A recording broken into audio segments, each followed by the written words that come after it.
The Giant XTC Plus is a full carbon hardtail that's still a pretty respectable weight for a bike with plus size tires, especially after converting them to tubeless. So in my first month of Project 275 Plus, I tested this bike through the lens of a cross-country bike. Now it's time to replace the spandex shorts with baggies and start to look at this thing as a trail bike. So how does this bike ride as a trail bike? How does it compare to a full-on trail bike like my Trance Advance?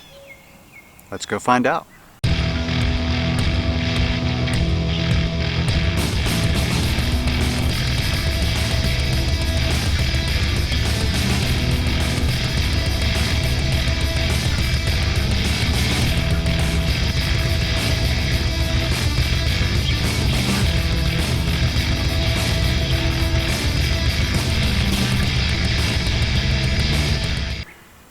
This video will be an introduction into this next phase of Project 275 Plus by looking at the components and features of this bike that I think have the potential of making it a good trail bike. Let's start by looking at the fork. My first real mountain bike was a specialized rock hopper that had no suspension. When suspension forks finally came out, they had 80 millimeters of travel, and that was a cross-country bike. Bikes that had 120 millimeter travel forks were only on downhill bikes.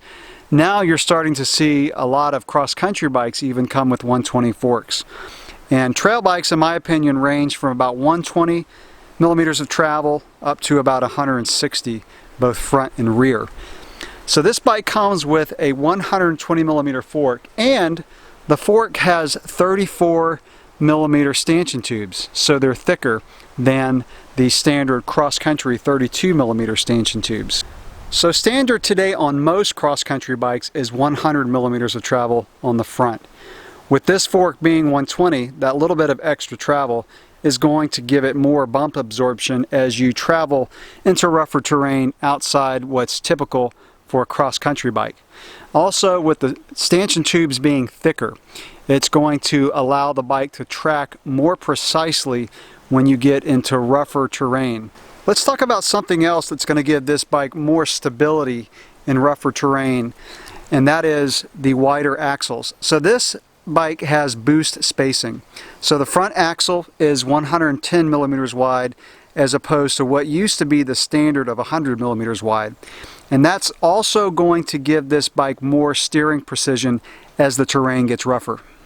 Likewise, on the back there is boost spacing, and this is 148 millimeters wide, again as opposed to what used to be standard of 142 millimeters wide.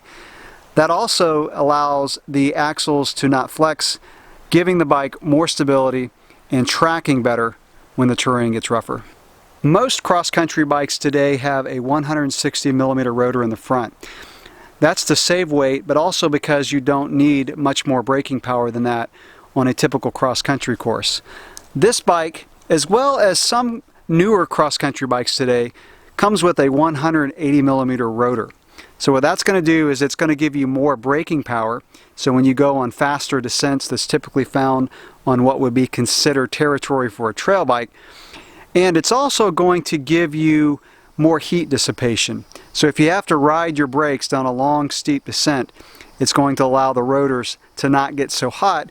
And when a rotor gets hot, it can cause brake fade. In other words, the brakes become less powerful the hotter the rotor gets. This bike comes with a dropper seat post. And you will find sometimes a dropper seat post on a cross-country bike, but it's pretty standard now on most trail bikes. That's so that you can get your center of gravity lower when the terrain gets pretty steep and chunky. Whereas most cross-country bikes today have stem lengths between 70 and 100 millimeters, this one comes with a 60 millimeter length stem. And what that does is it gets your weight back a little better, so when you're going on a steep descent, you're not pitched over the handlebars. And it also makes the bike a little bit more flickable, so when you get into tight terrain such as switchbacks or just trails that have a lot of twists and turns, it just makes the bike easier to handle. Something that's very unique to this bike is the sliding rear dropout. So you can loosen the bolt, turn some screws, and move the dropout back, effectively lengthening the wheelbase or shortening the wheelbase if you move it forward. Now the reason this bike has it is so that you can convert it into a single speed, since it is a hardtail. But I think it has the secondary benefit of having you dial in the chainstay length and the wheelbase for specific types of riding. So if your terrain was pretty rough and steep, you would probably want to lengthen the wheelbase. Number one, so that when you're climbing, the front end does not pop up too easily. And when you're descending, it's going to make the bike more stable. On the contrary, if you ride trails that are not so rough and steep, but they're twisty, you can shorten the wheelbase, which is going to make this bike really zip around corners. If your trail biking adventures send you way out in the backcountry, there are a few things that this bike has going for it that makes it good for those types of adventures. First of all, unlike a lot of full suspension bikes, on this one, because it's a hardtail, you do have the ability to have 2 water bottle holders, so you can carry more fluids. And if you're venturing way in the backcountry, you can have a Camelback or a hydration pack and put 2 water bottles on the bike. Also, the fact that this bike is a hardtail means that it's going to require less maintenance, and essentially you have less to go wrong when you're out on an epic ride. So you don't have a rear shock that could fail, and you don't have pivots that could fail. Now granted, most modern trail bikes today have rear suspension that is pretty low maintenance, but still there is the potential of a failure. The head angle of this bike is 69 degrees. Now compared to cross-country bikes, that's a little slack. Compared to longer travel trail bikes, it's kind of steep. So to me, that shows how this bike can really blur the lines between a cross-country bike and a trail bike. Having that head angle that's a little slacker than a standard cross-country bike is going to allow this bike to be more stable. Again, when you hit that rougher type terrain that you typically hit on a trail bike, this bike is going to hold its composure better with that slacker head angle. So as the bike is going down a steep hill, the whole geometry is pitched forward. So a 69 degree head angle could become a 72 or 73 degree head angle, and everything is pitched forward. So with the head angle a little slacker, it's going to allow those steep descents to not be so steep and scary. As with most modern cross-country and trail bikes today, this bike has a 1x drivetrain. So there's no front derailleur and no front chainring. What that does is it reduces weight and allows for simplicity and reduces the chance of dropping a chain. Now you're starting to see trail bikes come with a pretty wide range of gearing. This bike comes with an 1142, which is a pretty decently wide gear range, and I think it's a gear range that can handle most trail bike type terrain. Since this bike only weighs 27.5 pounds, you don't need a super low gear in the back. Shimano does offer an 1146 on some of their trail bike components, and SRAM even offers the Eagle, which is a 10 to 50 range, which is a pretty wide range. But I feel like the 1142 still keeps this bike within the trail bike range. And last but certainly not least, the tires. These big plus size tires. So this bike comes with a 3.0 front tire and a 2.8 rear tire. It's the tires that to me really make this bike capable of tackling terrain that you would normally only do so on a longer travel trail bike. Trail bikes by definition have to have the characteristic of being able to climb some pretty steep and rough and loose terrain, but also be able to descend with confidence on trails that can get pretty rough. And trail bikes accomplish that task not only through the tires, but also through having rear suspension.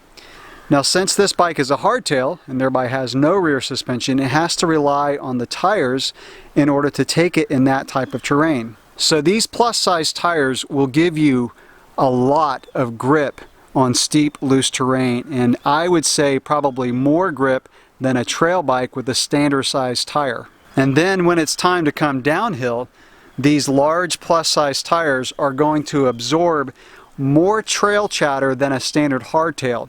Now, I would not say that these tires are going to make this bike ride like a full suspension, but the tires do give this bike more stability and more confidence when you're hitting a rough, chunky descent. Now this bike does actually come with more of a trail focused tire than Knobby Nick. Most of the time if you're looking at Schwalbe tires, you're going to be looking at either a Racing Ralph or Rocket Ron for a cross-country tire. Again, the knobby nick is more of a trail tire, and I think Giant did a good job speccing this bike with a knobby nick on the front to really give it a lot of good cornering traction. And it does have the rocket rod on the back, so that's going to allow this bike to still have some pretty smooth rolling by having a tire that's not quite as aggressive on the back. I do want to point out that I feel like these rims are going to be pretty durable for when you venture off into more technical and rougher terrain. They're not the lightest rims in the world, but they do seem pretty sturdy and pretty durable. And I'll also throw in the fact that they do convert pretty easily to tubeless when you get valve stems and put some tubeless rim tape. Trail bikes to me capture the essence of mountain biking. They're not so much about lap times or setting a record to the top of a climb. They're about getting out and enjoying the ride. They're about enjoying the freedom and fun that mountain biking offers us. The aspects of this bike that I pointed out in this video, to me, really make this bike have the potential of being that type of trail bike. But looking at the bike is one thing. Now it's time to get out on the trail and really look at this thing as a trail bike. I'm going to do something else in this next phase of testing to add a little flair to it, and that is take the standard tires that are on my Trance Advance and replace them with some 2.6 size tires. Now 2.6 size tires to me are not a full-on plus size tire, but they're definitely bigger than the stock tires that came on it. And I'm kind of wondering if they may be the Goldilocks type tire, so to speak, for a trail bike. In other words, they're not too big and not too small. So we'll see. It's going to be an interesting addition to this next phase of testing. So stay tuned as Project 275 Plus hits the trail. Thanks for watching.